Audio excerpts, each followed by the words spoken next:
C7 এই মডেলের machine এবং C6 মডেলের মেশিনের যদি এই নাইফ সুইচটা প্রেস করার পরে মেশিন চলে, তাহলে অবশ্যই আপনাকে এই মেশিনের প্যারামিটার চেঞ্জ করতে হবে।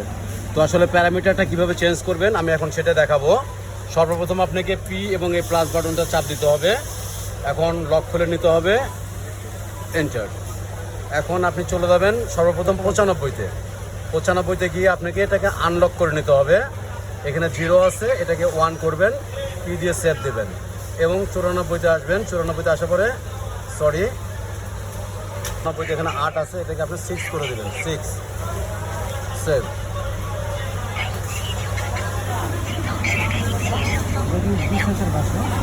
এখন যদি আপনাকে বি সেন্সর ভাসে, তাহলে অবশ্যই বি সেন্সরটাকে অফ করে নিতে হবে।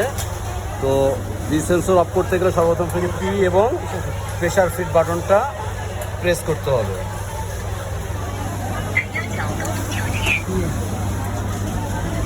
পি এবং প্রেসার ফিট 26। এখন চলে যাবেন আপনি 32-এ, 32তে 1 আছে, এটাকে 0 করে নেবেন।